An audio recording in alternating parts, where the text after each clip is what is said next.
పవన్ కళ్యాణ్ గారు జనసేన ఉద్యమి ఆత్మీయ సమావేశంలో చేసిన ప్రసంగం తర్వాత పరిపరి విధాలుగా చర్చించుకోవాల్సినటువంటి అవసరం ప్రజల్లో కలిగింది.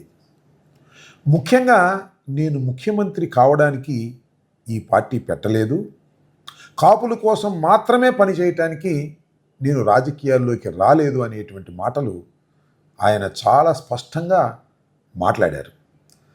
చాలా చిత్రమైన రాజకీయ పార్టీగా నేను దీన్ని భావిస్తున్నాను. ఎందుకంటే ప్రపంచంలో ఏ రాజకీయ పార్టీ కూడా ఇలా ప్రవర్తించదు.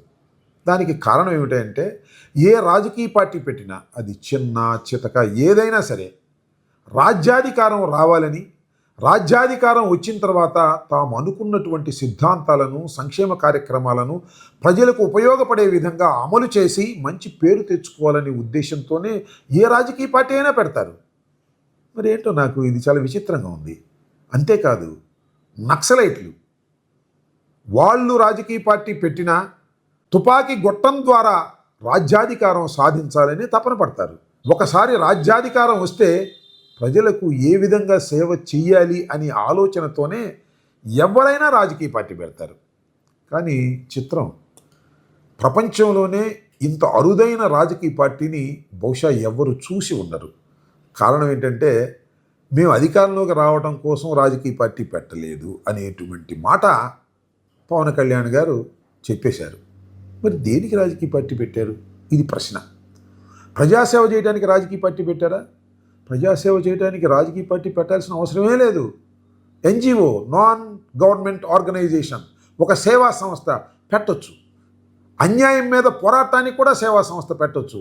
రాజకీయాల్లోకి రావాల్సిన అవసరం లేదు, పోటీ చేయాల్సిన అవసరం లేదు, గెలవాల్సిన అవసరం లేదు, శాసనసభకి పార్లమెంటుకు వెళ్ళవలసిన అవసరమే లేదు. రాజ్యాధికారం సాధించటం కోసమే రాజకీయ పార్టీలు పెడతారు దేశంలో, మానవ సమాజంలో. కానీ భలే విచిత్రం అండి.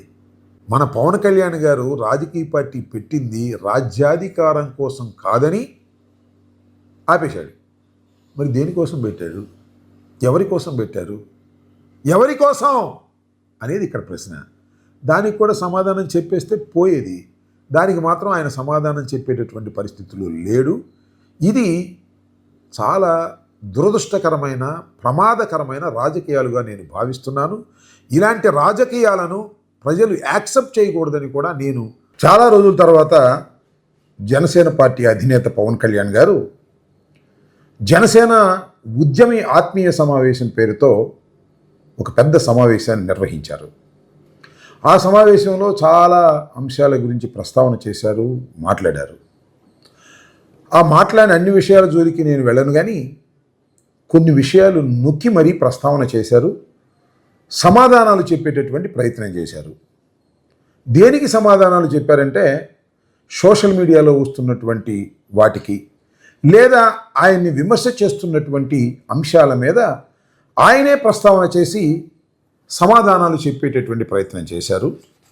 ఆ సమాధానాలు విన్న తర్వాత ఎందుకు ఇంత ఇమ్మెచ్యూర్డ్గా పలాయనవాదంతో పవన్ కళ్యాణ్ గారు మాట్లాడుతున్నారు, ఆయన రాజకీయాల్లో చాలా కాలం నుంచి ఉన్న ఏమాత్రం అవగాహన పెంచుకోలేకపోయారనేటువంటి కించిత్ బాధ నాకు కలిగింది. దానిలో ప్రధానమైనది ఏంటంటే ఆయన చేసిన వ్యాఖ్యలు, నేను ముఖ్యమంత్రి కావాలని రాజకీయాల్లోకి రాలేదు అనేది ఒక వాదన. రెండో అంశం ఏంటంటే తమిళనాడులో ఎవరో పార్టీ పెట్టి అధికారంలోకి వస్తే మీరు కూడా అలా చేసి ఉంటే బాగుంటుందని చాలామంది మెసేజ్లు పెడుతున్నారు. తమిళ రాజకీయాలు వేరు, ఆంధ్రప్రదేశ్ రాజకీయాలు వేరు అనేటువంటి మాట మాట్లాడారు. ఇక మూడో అంశం ఏమిటంటే వంగవీటి మోహన్ రంగారావు గారి గురించి గొంతు చించుకుని ఇప్పుడు మాట్లాడుతున్న వారు 60 పైన దాటిన వాళ్ళు ఉన్నారు కదా, వాళ్ళందరూ అప్పుడు టీనేజ్లోనూ 25, 24 సంవత్సరాలు ఉండి ఉంటారు కదా. మరి వాళ్ళందరూ నాకు ప్రాణహాని ఉంది అని ఆయన బహిరంగంగా చెబితే ఎందుకు దడికట్టలేకపోయారు, ఎందుకు రక్షించలేకపోయారనేటువంటి ఒక ఇన్మెచ్యూర్డ్ వాదన్ని వినిపించేటటువంటి ప్రయత్నం చేశారు. ఒకటేమిటంటే ముఖ్యమంత్రి కావాలని నేను రాజకీయాల్లోకి రాలేదు. Yes, it is true. ఇది మీ అందరూ అనుకుంటున్నటువంటి అంశమే. డే 1 నుంచి కూడా 2014 నుంచి ఇవాళ వరకు కూడా మీరు ముఖ్యమంత్రి కావాలనే ప్రయత్నం చేయటం లేదు. నెంబర్ 1. చేయకపోతే చేయకపోయారు. రాజకీయాల్లో సిద్ధాంతం కోసం అన్కాంప్రమైజ్డ్గా ఉన్నారు అంటే అది లేదు. సిద్ధాంతాలన్నీ కాంప్రమైజ్ చేసుకుంటూ వచ్చారు. మొట్టమొదట మీరు నారా చంద్రబాబు నాయుడు గారికి సపోర్ట్ చేశారు. దేనికి సపోర్ట్ చేశారు? ఏం ఆశించి సపోర్ట్ చేశారు? ఒక్క సీటైనా తీసుకున్నారా? ఒక్క సీటు కూడా తీసుకోకుండా మీరు సపోర్ట్ చేశారు. దానివల్ల ఆయన అధికారంలోకి వచ్చాడు. ఆ తర్వాత మీరు ఏమన్నారంటే, నేను సింగిల్గా పోటీ చేయాలంటే 2019లో నేను పోటీ చేస్తే 2 చోట్ల నన్ను ఓడించారు కదా, ఇదేనా మీరు చేసింది అనేటువంటి ఒక పలాయనవాదాన్ని వినిపించే ప్రయత్నం చేశారు. 2019లో మీరు సింగిల్గా పోటీ చేస్తే మిమ్మల్ని ఎవరు నమ్మారు? ప్రజలు నమ్మించగలిగారా? విశ్వాసాన్ని పొందగలిగారా? ఒకసారి ఆత్మవిమర్శ చేసుకోండి. 2014లో మీరు చంద్రబాబు నాయుడు గారిని ముఖ్యమంత్రిగా చేయటం కోసం ఒక్క సీటు కూడా తీసుకోకుండా మీరు ఆయనకి సపోర్ట్ చేశారు. 2019లో విడిగా పోటీ చేశారు. విడిగా పోటీ చేస్తే మీరు ముఖ్యమంత్రి కావాలని పోటీ చేశారనో, లేదా మీ రాజకీయ పార్టీని బలపరుచుకుని మీరు పైకి రావాలని పోటీ చేశారనో ఎవ్వరూ అనుకోలే. మళ్ళీ చంద్రబాబు నాయుడు గారిని ముఖ్యమంత్రి చేయటం కోసమే మీరు ఇండివిజువల్గా పోటీ చేశారు అనేటువంటి భావన సర్వత్రా కలిగింది. కారణం ఏమిటంటే యాంటీ ఎస్టాబ్లిష్మెంట్ని చీల్చాలి అనేటువంటిది, యాంటీ ఇన్కంబెన్సీని చీల్చేస్తే మళ్ళీ చంద్రబాబు నాయుడు గారు అధికారంలోకి వస్తారనేటువంటి ఒక కుట్రపూరితంగా మీరు పోటీ చేశారనేది అందరూ విశ్వసించారు. అందువల్లనే మిమ్మల్ని తుక్కుతుగ్గా ఓడించారు. మళ్ళీ ఏం చేశారు? మళ్ళీ చంద్రబాబు నాయుడు గారితో కలిసి మళ్ళా ప్రయాణం మొదలెట్టారు. అంటే టోటల్గా మీరు చంద్రబాబు నాయుడు గారిని ముఖ్యమంత్రి చేయటం కోసమే మీరు రాజకీయ పార్టీ పెట్టారని ప్రజలు పూర్తిగా విశ్వసించారు. ఇప్పుడు కూడా విశ్వసిస్తున్నారు. అందువల్లనే మిమ్మల్ని ప్రజలు గెలిపించలేకపోయారనే విషయాన్ని మీరు గమనించుకోకుండా ఏదో అపరిపక్వంగా మీరు మాట్లాడి సమాధానం చెప్పుకోవాలనేటువంటి ప్రయత్నం చేయటం చాలా దురదృష్టకరం. రెండో అంశం ఏంటంటే తమిళ రాజకీయాలు వేరు, ఆంధ్రప్రదేశ్ రాజకీయాలు వేరు. ఏంటబ్బా తమిళ రాజకీయాలు వేరు? ఇక్కడ ఎన్టీ రామారావు గారు ముఖ్యమంత్రి అయ్యాడు, అక్కడ ఎంజి రామచంద్ర గారు ముఖ్యమంత్రి అయ్యాడు. ప్రయత్నం చేస్తే విజయ్ కూడా ముఖ్యమంత్రి అయ్యాడు. మీరు ప్రయత్నం చేయక ముఖ్యమంత్రి కాలేకపోయారనేటువంటి వాదనని బలంగా తీసుకొచ్చారు. అదెవరో వైఎస్ఆర్ కాంగ్రెస్ పార్టీ తీసుకొచ్చింది అనుకోకండి. ఖచ్చితంగా జనసేనలో ఉన్నటువంటి వారు మీరు ముఖ్యమంత్రిగా కావాలని కోరుకునేవారు మాత్రమే దీన్ని బయటకు తీసుకొచ్చారనేది మీరు కాస్త తెలుసుకుంటే మంచిది అని మనం చేస్తున్నాం. ఏంటి అక్కడ ఇక్కడ వేరు రాజకీయాలు చెప్పండి. తమిళ రాజకీయాలు వేరు, ఆంధ్రప్రదేశ్ రాజకీయాలు వేరు. అంటే తమిళ రాజకీయాల్లో సాహసవంతులు ఉన్నారు, ఇక్కడ సాహసవంతులు లేరు.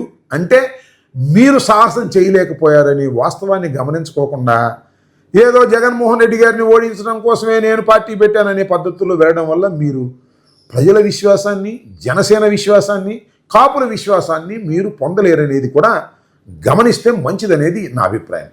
రెండో అంశం ఏంటంటే నేనేదో ఒక కులంలో పుట్టాను, కాపు కులంలో, అంతేగాని కాపుల కోసమే నేను పనిచేయడానికి సిద్ధంగా లేరు అన్నారు. మంచిదే. ఎవ్వరూ కూడా ముఖ్యమంత్రి కావాలనుకునే వాళ్ళు, రాజకీయ పార్టీ పెట్టిన ముఖ్యమంత్రి కావాలనుకునే వాళ్ళు, ఒక రాజకీయ పార్టీ పెట్టిన వాళ్ళు ఒకే కులానికి పని చేయాలని ఎప్పుడు అనుకోకూడదు కూడా.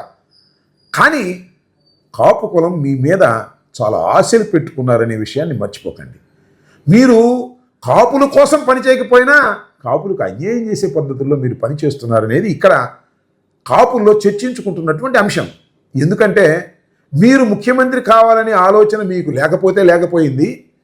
చంద్రబాబు నాయుడు గారిని ముఖ్యమంత్రి చేయడం కోసం కాపులందరినీ మీ పక్కన నడవమంటున్నారు. మీరేమన్నారు? కాపుల గురించి నేను పని చేయను అన్నారు. మంచిదే, పని చేయమాకండి. అయితే కాపులు పెద్దన్న పాత్ర పోషించాలని ఎందుకు చెప్పారండి? మర్చిపోయారు అది? కాపులు పెద్దన్న పాత్ర పోషించాలని కులం పేరు పెట్టి మీరు చెప్పారు కదా. కాపులకు మీరు ఏం చేస్తున్నారు? ఇవాళ కూటమి ప్రభుత్వం అధికారంలోకి వచ్చింది.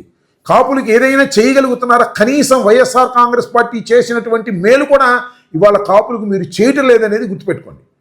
కాపుల కోసం మీరు అహర్నిశలు కష్టపడవసరం లేదు, కానీ కాపులకు రావాల్సిన షేర్ కూడా ఇప్పించలేనటువంటి పరిస్థితుల్లో మీరుండటం, మీ నిస్సహాయతను చూసి కాపులు జారిపడవలసిన పరిస్థితి ఏర్పడుతుంది. కాబట్టి నేను చెప్పదలుచుకున్నది ఏంటంటే కాపు కులం కోసమే మీరు ప్రయత్నం చేయవలసిన అవసరం లేదు, కానీ కాపులకు రావలసినటువంటి షేర్ని ఇవ్వటంలో కూడా కూటమి ప్రభుత్వం విఫలమవుతుందనే విషయాన్ని మీరు గమనిస్తే మంచిది అని ఈ సందర్భంగా నేను చెప్పదలుచుకున్నాను. ఇంకా చివరి అంశం ఏమిటంటే వంగవీటి మోహన్ రంగారావు గారి గురించి.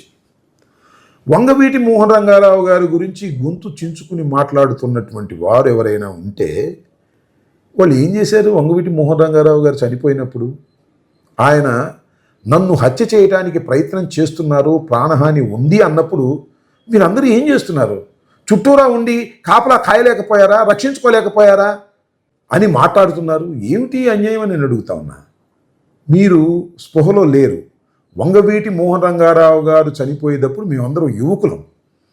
ఎంతో తీవ్రమైన ప్రయత్నం చేశాం. వంగవీటి మోహన్ రంగారావు గారిని రక్షించుకోవాలని కాపు సమాజం మొత్తం ప్రయత్నం చేసింది. మీరు మర్చిపోయి ఉంటారు, మీకు తెలిసి ఉండదు, మీరు చరిత్ర చదివి ఉండరు. కాపునాడు అని ఒక పెద్ద బహిరంగ సభ నిర్వహించారు. అలాంటి బహిరంగ సభ ఇంతవరకు ఈ రాష్ట్రంలోనే కాదు దేశంలోనే ఇప్పుడు జరగలేదు. కాపునాడు ఎందుకు పెట్టారు తెలుసా? కాపునాడు మహానాడు జరిగిన చోటే కాపునాడు పెట్టాలి, మన బలం చూపించాలి, తెలుగుదేశం ప్రభుత్వాన్ని భయపెట్టాలని ప్రయత్నం చేసినా ప్రయోజనం లేకపోయింది. దానికి మేము బాధ్యులమా? ప్రజలు బాధ్యులా? కాపులు బాధ్యులా? చెప్పండి పవన్ కళ్యాణ్ గారు. ఇందిరాగాంధీ గారు చనిపోయారు, ప్రధానమంత్రిగా ఉన్నప్పుడు ఇందిరాగాంధీ గారు చనిపోయారు. ఏంటి దాని అర్థం? హత్య చేసిన వాళ్ళని తిట్టాలా? లేదు కాపాడుకోలేదని కడమ సమాజాన్ని తిట్టాలా? ఎంత అపరిపక్వంతో మీరు మాట్లాడుతున్నారో ఆలోచించుకోండి. మీ వాదనంతా కూడా పలాయన వాదం. ఏమీ చెయ్యలేక అప్పుడప్పుడు మెలకు వచ్చి మాట్లాడుతున్న మాటలుగానే మిగిలిపోతాయి తప్ప దీనిలో ఏ విధమైన లాజిక్ లేని మాటలు మాట్లాడి ప్రజల్ని మభ్యపెట్టేటటువంటి ప్రయత్నం చేయటం చాలా దురదృష్టకరంగా నేను భావిస్తున్నాను. ఇప్పటికైనా రాజకీయాల గురించి తెలుసుకోండి, రాజకీయ పరిజ్ఞానాన్ని పెంచుకొని ప్రజల మధ్యకు వెళ్ళేటటువంటి ప్రయత్నం చేయండి తప్ప ఎప్పుడో మెలకు వచ్చినప్పుడు మీరు వచ్చి మాట్లాడటం అనేది సమంజసం కాదని సవినయంగా మీకు మనవి చేయదలుచుకున్నాను. ధన్యవాదాలు.